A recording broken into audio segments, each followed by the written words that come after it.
aku dan kakakmu sangat menginginkan sekali sebuah mobil. Mimpi kami selama ini yaitu memiliki mobil.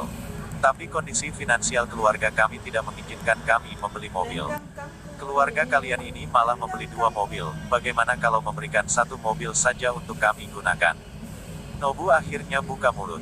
Tapi dia segera mengubah bahasanya, anggap saja pinjam juga tidak apa kok.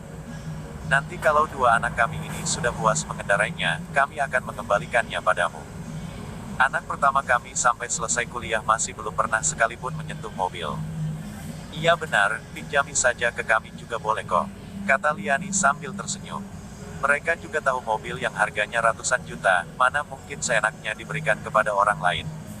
Apalagi setelah dipinjam nanti, kapan kembalinya kan itu terserah mereka. Jadi tidak ada bedanya dengan mengambilnya secara cuma-cuma. Ucapan ini hanya terdengar lebih sopan saja. Gito ingin sekali menolaknya tapi dia tidak tahu bagaimana mengatakannya. Keluarga mereka punya 2 mobil memang bisa dibilang cukup boros dan sia-sia. Tapi mobil yang totalnya 900 juta ini mana mungkin bisa seenaknya diberikan ke orang lain. Tidak usah kerabat dari istri sendiri, bahkan ayah kandung sendiri juga tetap akan berhati-hati mempertimbangkannya. Mobil ini bukanlah barang yang murah. Kalian membawanya kembali, apa bisa membiayai perawatan dan servisnya? 1 bulan bisa menghabiskan beberapa juta. Tanya Gito. 1 bulan biaya perawatan dan servis bisa sampai beberapa juta. Apa ini terbuat dari emas? Liani sangat terkejut. Ibu, mobil mewah memang seperti itu. Biaya perawatan dan servisnya mahal, biaya asuransi juga mahal. Biaya perbaikan juga lebih mahal. Tapi paling tidak kan sangat membanggakan. Kalau kita pulang dengan mengendarainya, para penduduk desa pasti tahu kalau kita sudah lebih maju hidupnya. Apalagi, juga tidak perlu harus diservis atau dirawat. Kata Reska mulai panik. Mobil sudah di depan mata bisa didapatkannya, mana mungkin dia tidak panik. Benar juga adikku Wulan. Berikan 1 mobil saja kepada kami ya. Kamu sudah menikah ke keluarga kaya keluarga Jen ini. Mana mungkin kamu tidak mau membagi kebahagiaanmu ini kepada kerabatmu yang lain kan? Kami pulang membawa mobil mewah itu, nanti kami akan memberitahukan semua penduduk desa tentangmu. Siapa yang tidak tahu kalau kamu Wulan sudah sangat sukses? Bukannya dengan begini, ayah dan ibu pasti akan memuji dan bangga sekali denganmu. Mendapat pujian, bagus sekali kan itu, kata Liani membujuknya. Wajah Wulan sangat tidak senang. Dia ragu cukup lama dan tidak mengatakan apapun. Tapi akhirnya terpaksa menyetujuinya. Tapi hatinya sungguh kesal dan menangis darah. Setelah menyetujuinya, dia pun menyesal. Atas dasar apa coba? 1 mobil keluar begitu saja, lalu apa untungnya untuk mereka? Tapi terlambat jika menyesal sekarang. Liani dan Nobu sudah bahagia sampai melompat kegirangan. Jika sekarang tiba-tiba menarik ucapannya, bukannya yang ada malah dimaki gila-gilaan. Desta dan Vero pun pulang dari perusahaan. Lalu baru saja membuka pintu, Desta sudah dimaki habis-habisan. Desta, kedepannya kamu tidak usah lagi menyentuh mobilnya. Tidak bisa mengendarainya kalau begitu tidak perlu mengendarainya. Kamu sendiri yang akan memperbaiki kerusakannya. Maki Wulan kepada Desta. Wulan yang memang suasana hatinya sedang tidak baik pun akhirnya meluapkan dan melemparkan semua emosinya kepada Desta. Ibu, kamu sudah salah paham. Mobil itu bukan dirusakkan oleh Desta. Mereka sendiri yang mau mengendarai mobil itu lalu ketika mencoba memarkirnya, tidak sengaja menabrak dinding dan akhirnya rusak. Vero langsung maju dan membantu Desta untuk menjelaskan semuanya. Paman, Bibi, kalian kenapa begitu tidak masuk akal sih? Desta mana ada memprovokasi atau mencari masalah dengan kalian. Vero lebih emosi daripada Desta. Masalah seperti ini kenapa juga harus dilemparkan ke Desta? Vero, kamu bahkan tidak mempercayai bibimu sendiri. Kamu lebih percaya dengan pria bajingan seperti dia. Teriak Liani kesal sambil bertolak pinggang. Aku tentu saja percaya dengan kakak Desta. Kalau kakak Desta yang mengendarai mobil pasti jelas tidak akan terjadi kecelakaan apapun. Jikapun memang terjadi kecelakaan atau ada apa-apa, dia pasti tidak akan tidak mengakuinya. Mana mungkin Vero tidak tahu bagaimana sikap dan etika buruk dari keluarga pamannya ini.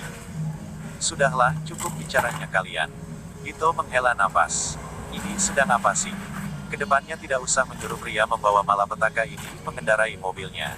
Juga tidak melihat ke cermin apa siapa sebenarnya dirinya. Menantu tidak tahu diri saja bisa-bisanya mau mengendarai Mercedes-Benz. Kata Liani dengan kesalnya. Bibi, kenapa kamu menghina Desta seperti itu? Kakak Desta sudah bukan lagi menantu keluarga ini lagi. Dia sudah tidak ada hubungan apa-apa lagi dengan kakakku. Vero sangat marah. Di saat ini, Desta pun maju dan menenangkan Vero. Dia tersenyum sambil berkata, "Sudahlah, jangan bicara lagi. Kembali ke kamarmu saja." Mereka berdua pun pergi ke kamar Vero. "Kakak Desta, apa kamu tidak marah? Ini keterlaluan sekali." Jika karena urusannya sendiri, Vero masih bisa bersabar dan menahan emosinya. Tapi, jika mengenai Desta, dia sangat tidak ingin melihat Desta menderita lagi. Sehingga rasanya api emosi di dalam dirinya tiba-tiba membara keluar begitu saja. "Bagaimana keluarga mereka, masa kamu belum jelas juga?"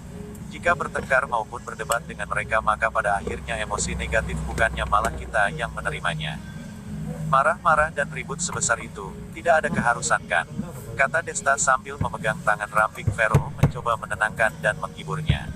"Memang begitu dasarnya, tapi aku tidak bisa menahan diri lagi," kata Vero sambil memanyunkan bibirnya. "Dulu karakter dan sifatmu tidak seperti ini loh. Sekarang kenapa jadi mudah marah-marah?" Desta mencubit hidung Vero. Kenapa lagi kalau bukan karena wajah Vero memerah. Di luar, Liani gemetaran karena marah. Dua anak muda beraninya berdebat dan marah kepadanya. Apa ini akan terus begini? Apa mereka masih menganggapnya bibi mereka tidak sih? Tapi yang paling dipedulikan oleh Liani adalah ucapan Vero yang terakhir, "Adikku, Wulan, Vero tadi bilang kalau bocah tenik itu bukan lagi menantu keluargamu.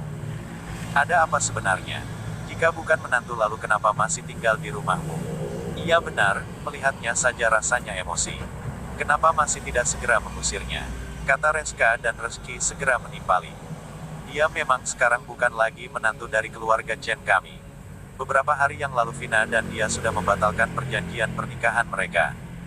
Hanya saja sekarang dia pacaran dengan Vero.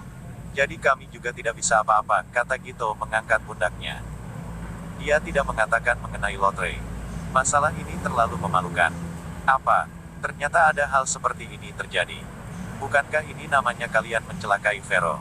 Aku dengar Vero di keluarga kalian ini menjadi penanggung jawab sebuah proyek. Jika bocah itu mendekati Vero, mana mungkin akan dapat hal baik. Kasihan sekali." Nobu membelalakan matanya. "Dua putra keluarga kami lebih kuat dan lebih baik berkali lipat daripada bocah tengik itu. Hubungan darah juga tidak begitu kuat. Lebih baik menikahkan Vero ke salah satu dari dua putra kami kan? Dua putraku ini sangat menyayangi dan bisa menyenangkan wanita," kata Liani. "Jangan bicara omong kosong. Ini kacau dan tidak masuk akal dan itu bahkan lebih keterlaluan," kata Gito dengan suara berat. "Hal semacam ini tidak dapat dilakukan. Meskipun hubungan darah sepupunya sangat lemah tapi itu masih tabu dan tidak diizinkan oleh masyarakat. Ini konyol, hanya Liani wanita yang buta huruf dan keterbelakangan yang tidak menganggap hal ini sesuatu yang serius. Dia malah bisa-bisanya bangga seperti itu. Apanya yang aneh? Apa kamu jangan-jangan tidak suka dengan dua putraku ya? Reska sekarang sedang berusaha buka bisnis sendiri, hanya tinggal menunggu modal saja untuk memulainya," kata Liani. Mendengar ini, hati Wulan kesal. Bukannya ini mau buka mulut untuk pinjam uang lagi kan?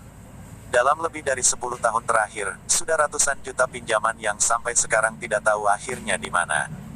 Uang yang dipinjamkan ke mereka ini sama saja tidak ada untungnya. Langsung habis tapi pada akhirnya tidak melihat hasil apa-apa. Jika bukan karena hubungan kekerabatan yang langsung, Wulan mungkin sudah dari dulu memalingkan muka dari mereka. Para penduduk dan keluarga di desa selalu mengira kalau Wulan hidup sangat baik sekali di sini. Mereka menganggap Wulan sebagai mesin penarik uang. Panggil Vero keluar. Sudah jadi penanggung jawab proyek. Di masa depan bisa dibilang sebagai pimpinan kedua di perusahaan. Keuntungan tidak boleh diberikan ke orang luar dong. Kalian mau memberikan cuma-cuma keuntungan untuk bocah tengik itu. Kalian ini benar-benar deh. Cih, bagaimana sih kalian jadi orang tua? Biar aku saja yang mengajari dan mendidiknya," kata Liani dan dia sudah naik ke atas dan membuka pintu kamar.